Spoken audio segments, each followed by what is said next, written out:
სისხლო ჩემო სადარ დაღურილო შენ სადარ ყვებდა შავი ყორანი ვინ გაგაპირლო რამ გაგაპირლო ნადიდ გორანი ნაშთამ ყორანი შენ სისხლო ჩემო შენი ღვაწლია რამაც ათხამდეს კი მოაღწია ზეპი ცხოველი ხანცა ბარზია და ისი რაც წერს არ უპასწრია შენ სისხლო ჩემო შენი დინება ნეფხის ხაოსრი ხშირად მიბრძვია სიტყვა რომელიც გეცოდინება დილო გაშორო რაც შემიძლია შენ სისხლო ჩემო სისხლო ღმიერო დაუცხრომელო და უცნაურო საბედნიერო ჰაირო კიდევ ხმაურო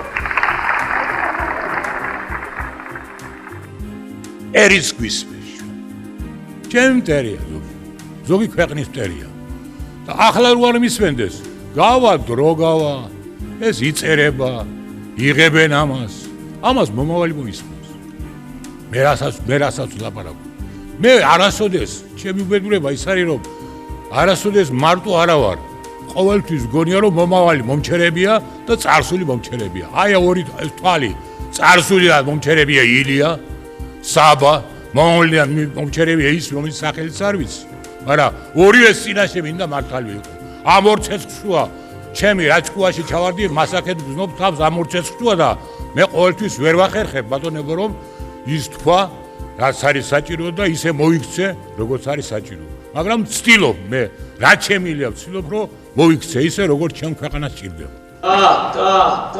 და რანაირად გვინავს არაგვი ხო ხმერეთს როგორ ეხეთქება ზღვა არა სვისი მისაბაძი რამ ჭირს თუ არა კი სხვა როცა მე შემომნაკლის მე მივბაძო სხვას მე პატრონმა ამისთანაც ზღვის მე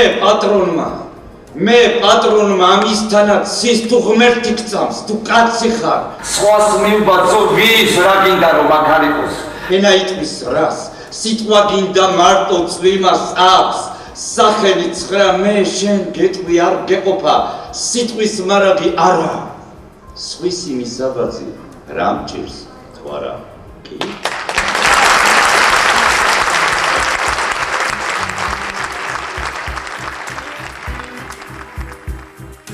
აი ესეთი ვარიანტები მამაჩემის ლექსების ალბათ არ არსებობს, იმიტომ რომ ზეპირად გზავდა.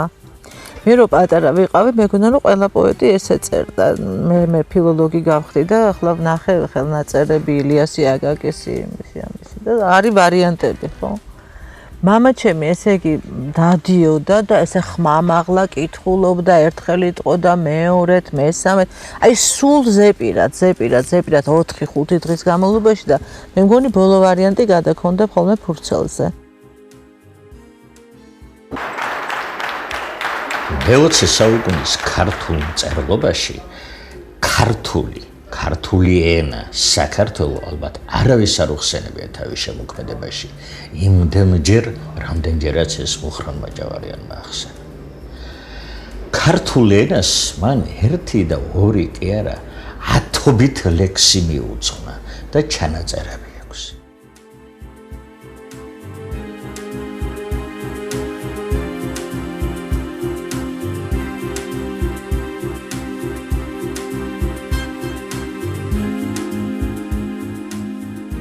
ლექსი მოკაჩემებული მუხრანის მაინც ესეთია სიტყვებს წინაპართ მიერ გახედნილ დიდი რუსთველის უღელში ნაბამთ შობილ კლარჯეთით ქართლით კახეთით ერთად შეკრება რომელიც საბამ ვიალერსები ვითაც წაყვავილთ სიცოცხლეს მარტო იმიტომ მინდა რომ ჩემ საფლავთან ყაყაჩოსა ვიტყვაოდეს სიტყვა ქართული სიტყვა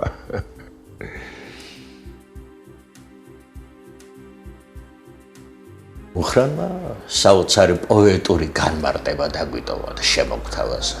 ქართული განა ენა, ქართული ქართველთა რწმენა, ღმერთია, ბედისწერა, ცაროა, იმოდენა.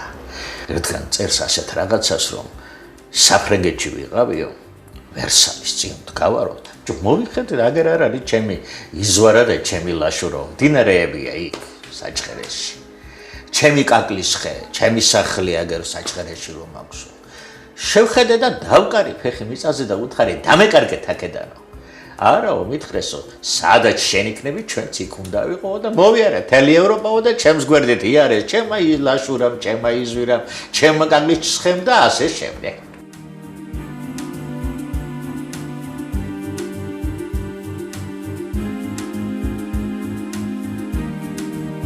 ლექსები იყო პატრიოტიკაზე აგებული, პატრიოტულ სულზე. ეს არის 50-იანი წლები, როდესაც სულ სხვაგვარად იდგა პატრიოტიზმის საკითხი. ერთი მხრივ მას ოფიციოზი რეგლამენტს უკეთებდა, კრძალავდა და მეორე მხრივ აკრძალული ხილი ტკბილიაო და ხალხი სწორედ პატრიოტულ მოტივებს ეტანებოდა. და მუხრანი იყო სწორედ ამის საუკეთესო გამომხატველი. ზე ამოდიოდა, თვარე ჩადიოდა, მამალი ყიოდა, ყვამალი ადიოდა, ვიღაცა ტიროდა, ვიღაცა ჩიოდა, ვიღაცა შიოდა, ვიღაცა სიოდა და დრო გადიოდა. ვითარცა ღვინო, ბევრიდან ხაფში, ხაპიდან დოგში, დოქიდან ჯამში, ქართული სისხლი, ქართული სული, ქართული სიტყვა, ქართული გული გადადიოდა კაციდან კაცში. გადადიოდა, გადადიოდა, გადადიოდა და მოდიოდა და მოდიოდა და მოდიოდა და მოდიოდა და მოდიოდა ვითარცა მტკვარი. ზადაგზას სვამდნენ, ამღვრებდნენ, ღვრიდნენ, უღრმეთოდ ყვდიდნენ, უგულოდ ყიდდნენ და მიუხედავად ამისა მაინც გამოიარა რუსთველის გული, გამოიარა თამარის გული, გამოიარა სულხანის გული, გამოიარა ვახტანგის გული და დღეს შოთაის ნაქორი სისხლით და დღეს ვახტანგის ნაქორი სისხლით და დღეს თამარის ნაქორი სისხლით თბილისის ფართო ქუჩებში დადის ლეილა, ლონდა, ელისო, ვაჟა, გიორგი, გივი და იარონ, იარონ, იარონ, ამინ.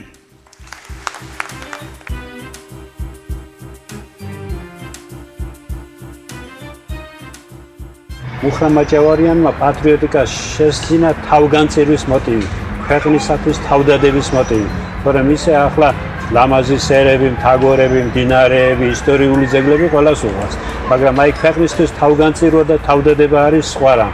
აი ესეთი მოტივი და ასეთი განცდა ჰქონდა მის პოეზიას და ამიტომ იყო უაღრესად პოპულარული.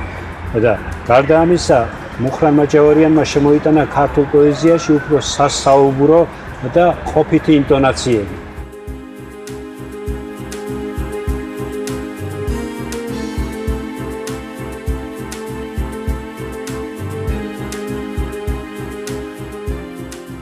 სამოცდაათიან წლებში ყველა ჩვენგანს პირზე რომ ეკერა, მე ისეთ ქართველს რა უთხრა, ისეთ ამ ხანებს ვინც ვერ ახერხებს ქართულად წერას, კითხვას და ლაპარაკს და ფაქტობრივად ჩვენ ამით შემოუძახებდით ქართულობას და ღვთისმადლით მუხრანი შემოუძახებდა ქართულობას.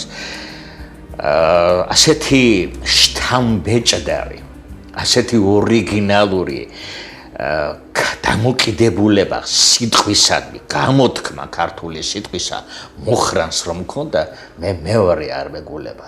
და ამიტომაც იყო ალბათ პატრიარქმა ერთხელ საუბრისას უთხრა მას, ეს დაწერა მე პატრიარქმა, რომ ქრისტე ეუნებაო ორ თავის მოწაფესო, ცენო ქუხილისანო და ყველაზე მეტად დღეს შენ შეგშვენის ეს ცეო ქუხილისაო.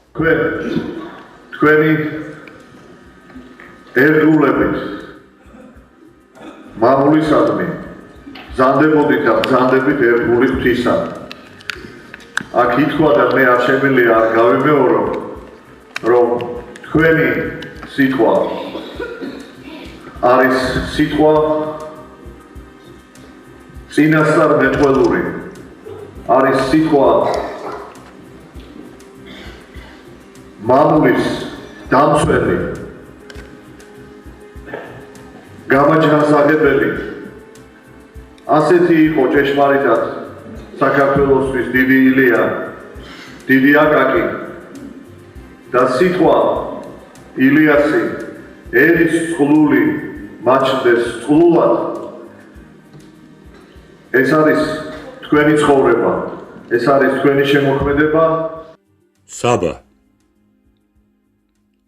ორბელიანი ლუდოვიკო მე-14-თან ალოდინეს და მე-15 კაცად შევიდა 13 ლუდოვიკო კედელიდან იყურება ციცას ეფერება ლუი მე-14 ხალხს ხმა დაუკარგა მეფის სიყრუემა მეფეს ხალხზე უფრო კატა ეცოდება ხელმწიფემ საბას ნაუბარი მოისმინა რა თქვა და თითქო კიდეც ინანა მაგრამ ამითი არაფერი გამოვიდა რა საბას ხმა როდი წააგავდა კნავილს კატისას რაც შეიტანა ისევე ის გამოიტანა იმ სახელ განთქმულ ვერსალიდან ელჩმან ქართლისან წვიმა არ არის საბას კაბა დაუსველა რამ თოვლი არ არის საბას თავი გაუთეთრა რამ ყინო არ არის სულხან საბას აკანკალებს რა რამ დაასველა რამ დათეთრა რა აკანკალებს საქართველოა მისთვის წვიმაც თოვლიც და ყინვაც მზე ეთხოვება ალბათ ახლა ტურფატანზიას ეს სიცხადია სულხან საბავ თუ ფანტაზია დედის სრემლები ყაღაჩოს და ბალახებს აწვიმს ალვის შეროში სტირის დედაშვილს მოტაცებულს სტამბოლში შვილი დედას სტირის ყიდიან ყმაწვილს ჭვრეტენ ჯვარის წინ წმინდა ნინოს მუხლზე დაცემულს რამდენ საფასებ მაგ პატარას კითხა სპარსულად საბამ სპარსელს და მოუთმენლად ელოდა პასუხს უი ქართველი მეგონა და სპარსი ყოფილა წარმოს თქვა ბალღმა ყური მოჰკრა რა საბას სპარსულს არა პატარავ ქართველი ვარ ქართველი გესმის უი დედასთან წამიყვანძია საბას ცრემლები მოეძალა ატირდა კაცი თავის ბალღობა გაახსენდა თავის ტანძია ვით ეს ყმაწვილი საქართველოს ასე მცირია საქართველოსაც ვით ამ ყმაწვილს ასე ჰყიდიან საფრანგეთს ვთხოვოთ ვიშველისო სასაცილოა შენი ვახტანგი ლუდოვიკოს ფეხზე ჰყიდია ასე ფიქრობოდა სულხან საბა ხელჯოხიანი ხარდა მხარ საბას ის პაცია ბიჭი მოსდებდა მოგწყინდა განაუნაყოფოთ ელჩოყიალი გულს ნუ გაიტეხ მუხა კვლავაც შეიმოსება არ არის შემთხვევითი ის ფაქტი რომ სულხან საბა ორბელიანზე მუხრან მაჭავარიანის ახალგაზრდობის დროინდელი ლექსი გახსოვთ თქვენ ორბელიანი ლუდოვიკო მე-13-თან ალოდინეს და მე-14 კაცი ჩემდა და ასე შემდეგ აი ეს ლექსი და რამდენიმე ლექსი აქვს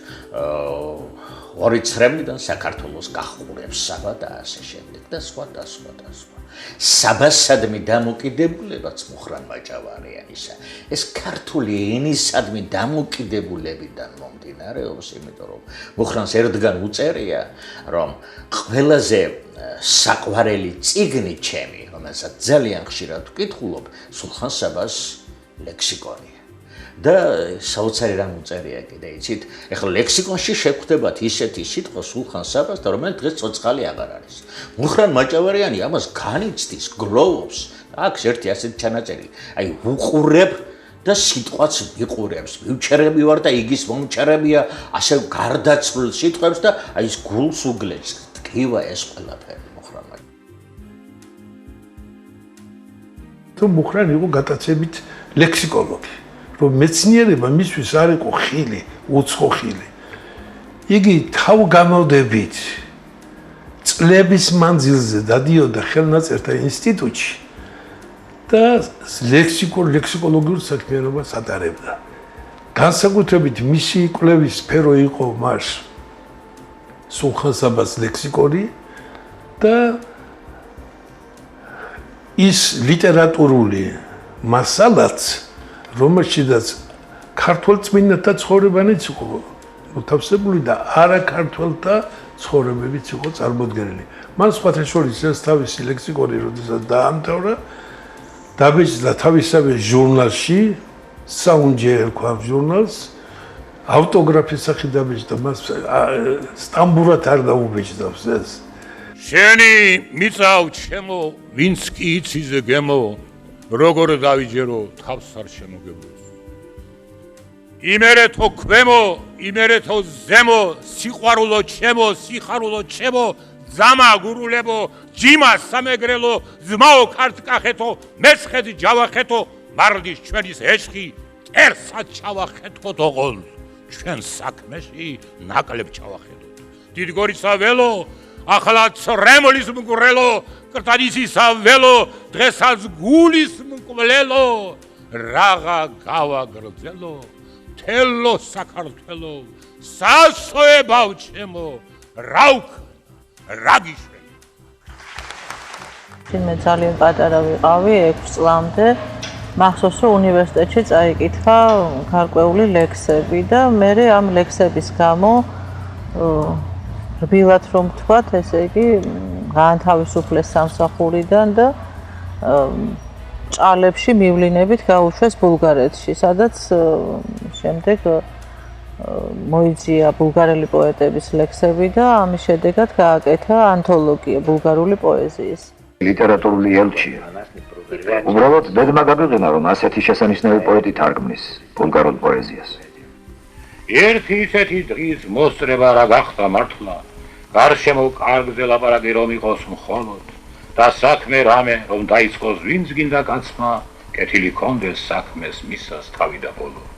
რა გახდა მართლა, გრიგალივით მოარდეს ეს დღე, შეგვაჯანჯღაროს, გამოგავოს გულები კაცთა, წინ გაიძღვანოს აღმა დაღმა ნარცხებით ტყეტყე, შური და მტრობა, პირფერობა, ყასიდი განცდა. მე ბულგარეთში ვიყავი 23 წლის წინათ. დავლილი მაქვს თითქმის მთელი ბულგარეთი. გავიცანი თითქმის ყველა გამოჩენილი ბულგარელი პოეტი, ხალი თუ კაცი. ბულგარელი პოეზიის შესახებ შემიძლია ვთქვა, რომ ბულგარული პოეზია არის ნამდვილად საინტერესო. ამით მიიღო, რომ მან ჩემი ყურადღება, მრავალფეროვანი და მაღალმხატვრული. განსაკუთრებულ ყურადღებას იპყრობს ბულგარელი ხალი პოეტები. ესე ბულგარელი ხალი პოეტების პოეზია თავისი აზრობრივი სიღრმითა და ფსიქოლოგიზმით. მე დავიწყე მუშაობა, ესე იგი მე პირველად ვიყავი 1965 წელს ბულგარეთში, ესე იგი 23 წლის წინათ, მეორედ ვიყავი 66-ში. ეს იყო შემოქმედებით მივლინება. მიზანი ამ მივლინებისა იყო რომ მე უნდა შემესწავლა ბულგარული ენა და მეთარგმნა, თუკი მე დავინტერესდებოდი ბულგარული პოეზია. მე დავინტერესდი ამ პოეზიით, როგორც მოგახსენეთ და დავიწყე ამაზე მუშაობა. დავჭერდი ამის თარგმნას დაახლოებით 7 წელიწადი დავჭერდი რომ მეთარგმნე ეს პოეზია. ამ თარგმნის პროცესში ლექსები, ჩემი თარგმანები ქართულ პოეზიურ პრესაში ქვეყნდებოდა დრო და დრო, წიგნად გამოსვლამდე. წიგნად გამოვიდა 1974 წელს. ამ გამოცემაში შევიდა 44 ბულგარელი პოეტი, ხალით და კაცით. მეორედ 8 წლის შემდეგ გამოიცა ეს ანთოლოგია 1982 წელს. აქ უკვე შევიდა ამ გამოცემაში 59 პოეტი. ასევე თითო 5 ლექსი. ესე იგი თვითონ ის ფაქტი რომ მეორე გამოცემას გაუძლო ამ თარგმანებმა თვითონ ეს ფაქტი მეტყველებს, რომ თარგმანი არც თუ ისე უხარისხოდ იყო შესრულებული. ამ 50 წლის განმავლობაში, რა თქმა უნდა, მე კავშირი არ გავიწყეთია ჩემს ბულგარელ მეგობრებთან. როგორც მოგახსენეთ, მე არ მარტო მწერლები გავიცანი მხატვრებიც, არქიტექტორებიც, მსახიობებიც. ეს ურთიერთობა ჩვენი მიწარმოწევა დღემდე გრძელდება. მაგრამ ამის გარდა, ჩემს გარდა 53 წლის განმავლობაში წამოვიდა ახალი თაობა იქაც, აქაც და ბევრი მათგანი ქართველი, ეს მხატვარი, მწერალი, მეცნიერი და უმეგობრდა ბულგარელ მწერალს, მეცნიერს და მეგობრობა არსებობს მათ შორის. და ესე იგი ეს მეგობრული ურთიერთობა, რომელსაც რა თქმა უნდა კარგი ნახვამი მაქვს იმ მათთვისაც და ჩვენთვისაც. მაგრამ მე უფრო საინტერესო ის არის, რომ არა მხოლოდ ადამიანები, პირ ქალაქებიც კი დაუმეგობრდნენ ერთმანეთს. მაგალითად ძალიან მეგობრული კავშირია დამყარებული დღეს ბლაგოევგრადსა და ბათუმს შორის.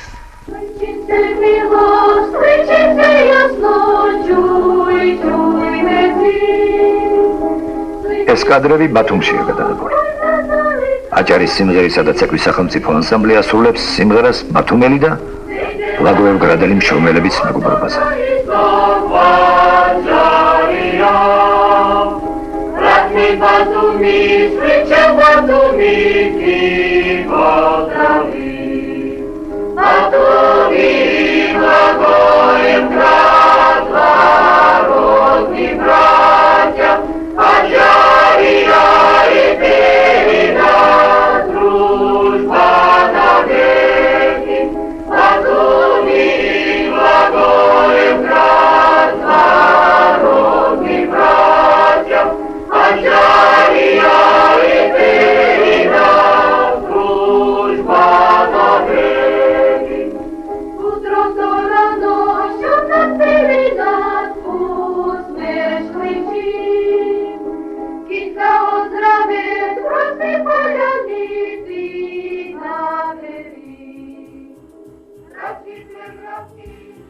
მთელი ცხოვრება თითქმის აი ასე გაიარა, რომ ხან ესე იგი რაღაცის გამო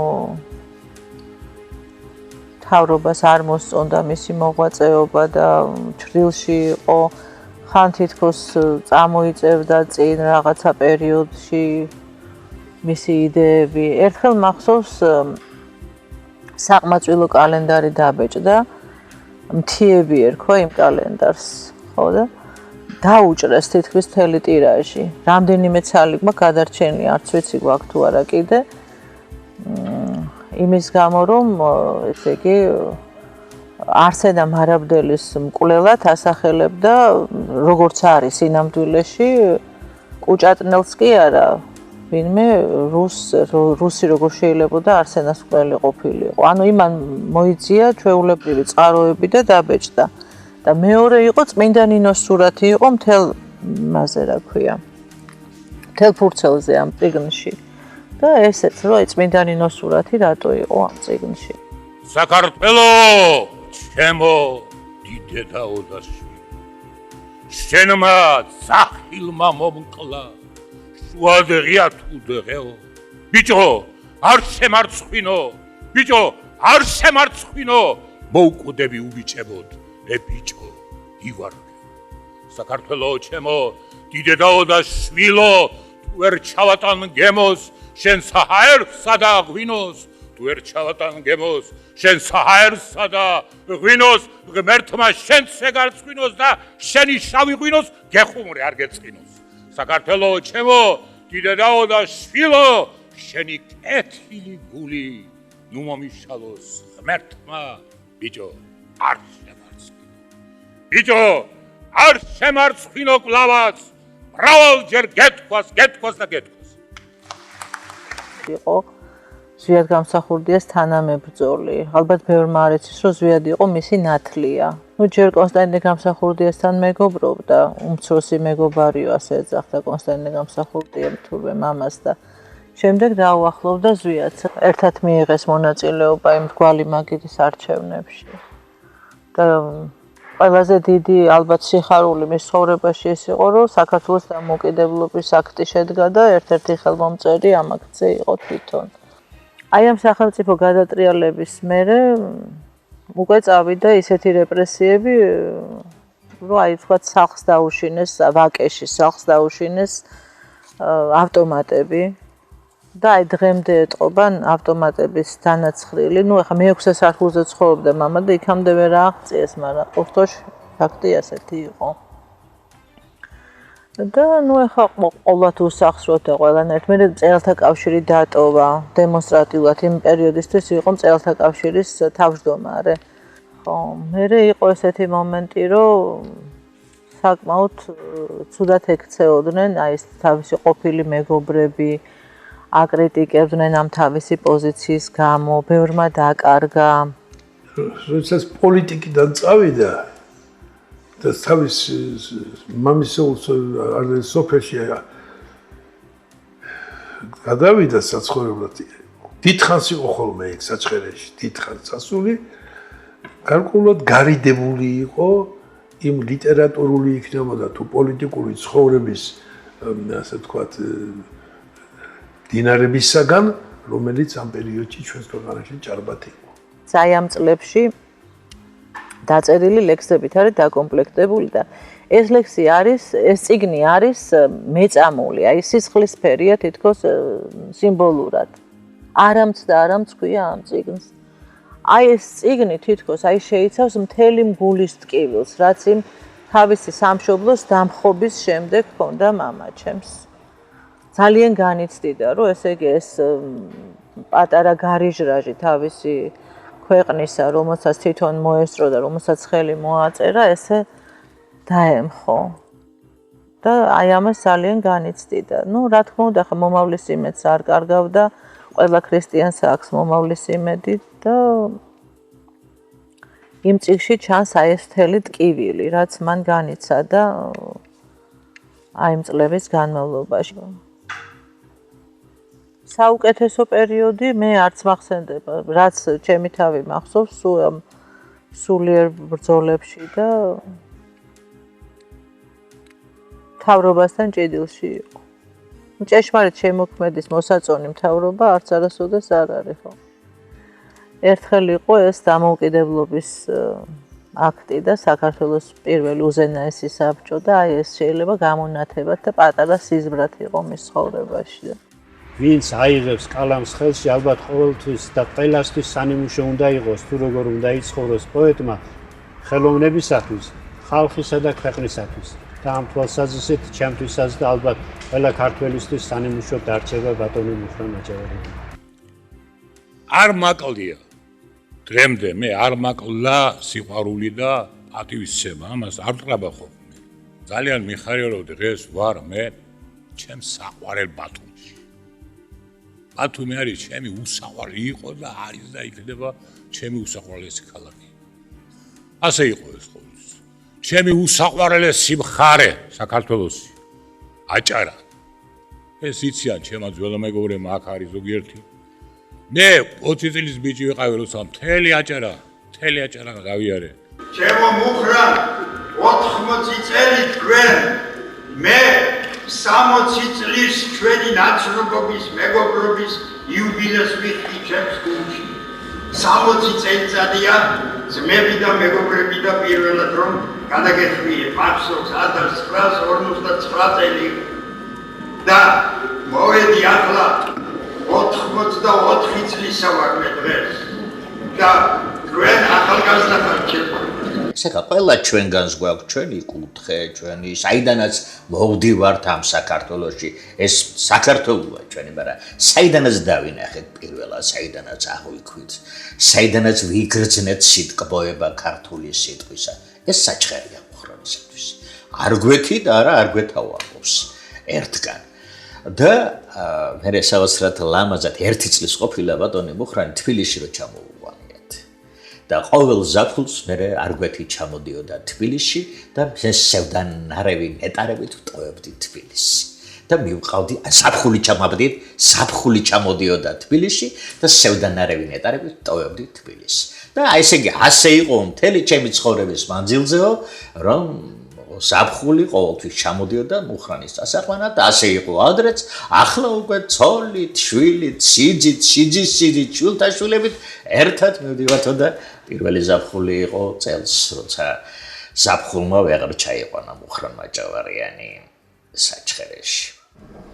ხარ გარჭობილი გულში ისარი სიტყვაში თუ ვერ ჩავწანივით ჩუქურთმანი მცხეთის ჯურისანი სამაგიეროდ ჩემში რაც არის სხვისი არა ერთი მისხარი მორჩა გათავდა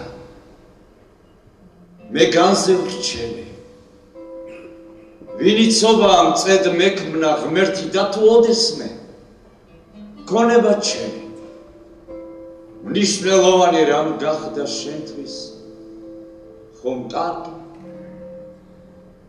და თუ არ მოხდა ასე და მოხდა ისევით ბევრის თავზე წუთის სოფელი როცა მიყელებს თიხათქე მაინც გამომიღე მადლობა შენთი რომ ამაზე ციეს რომელმაც ამდენ ხანს მაწუხლა რომელმაც ამდენ ხან გამოძლებინა 80 წელიწადი მე ვფიქრობ ცოტა არ არის მე ამ 80 წლის მანძილზე ბევრი შეიძლება ვერაფერი გავაკეთე მაგრამ რაც შეიძლება ნაწილი მაინც გავაკეთე იმის ჯერ 80-ის ვარ და მე კიდე 100 წინაშე და სიკვდილში ციცნობაო კაციო ალბათ საქართველოში ასეთ სიკვდილს ძალიან ბევრი ეტროდა კაცი მთელი ცხოვრება მეგობრით ცოცხლობდა და ცხოვრობდა უმეგობროდ ერთი დღეც არ უცხოვრია და სწორედ მეგობრის იუბილეზე მეგობარს სიტყვას ეუბნება და მაშინ წავიდა აღმერთებდა გალაქტიონს, ტიციანს, აკაკის, ვაჟას და აი ამათ ლექსებს ყვებოდა და მაშინ წავიდა აღმერთებდა ქართველ ხალხს და სულგანებული რომ უსმენდა უზარმაზარი დარბაზი საქართველოს ნაღები ქართველობა აი მაშინ წავიდა და რაც ესე მთელი ცხოვრება ემსახურებოდა ხელოვნებას და რუსთაველის თეატრის სცენაზე იდგა და მაშინ წავიდა და რაც მთავარია საქართველოზე ლაპარაკობდა როცა წავიდა ეს სხვანაირად ოხრან მაჭავარიანი არ შეიძლება დასულიყო ბოლო წინადადება რა იყო იცით როცა საუბრობს იქ გაიხსენა ტიციანის აკაკის ვაჟას ამათი ლექსები ქართველობაზე საქართველოზე და თქვა რომ თუმცა დღეს არიან საქართველოში ისეთი ქართველები რომელთაც დიდად გულზე არ ეხატებათ ჩვენი ქართველობაო და ეს იყო ბოლო სიტყვა ოხრან მაჭავარიანისა გავუვარდა ხელნაწერი ხელიდან და წაიქცა აი მომდევნო წინადადება ასეთი იყო მაგრამ მათ უნდა იცოდეს და ყველამ უნდა იცოდეს რომ მათ არ აცდებათ დღეს იქნებათ უხვალოდი იმ ნათაგვარი აკაკის ნათაგვარი ღამურას მეტი არ აცდებათ ეს ვეღარ თქვა მაგრამ ეს ჩვენ დაგვიტოვა ერთად ოხრან მაჭავარიანმა და გითხრა ისიც რომ მხოლოდ და მხოლოდ მაშინ ხარ კაცი თუ ქართველი ქართულს აფასებს, საქართველო გიყვარს, ქართველობა გიყვარს და ქართულ საქმეს ემსახურებ. ორლე შეიძლება იელა კეთ გადაწყვეტა. ნებადია გეღარო. ამ ხოიცი ახლა მე რამე ვარიობაში ვარ, ხოიც? 80 დრო არ მინდა რომ შევიჭირო. ვაშკადო. ხოიცი რა მიბიტირობა Sasachino America pero cuando de la escabralua rochavo America soles. Nada sa Julian Jules.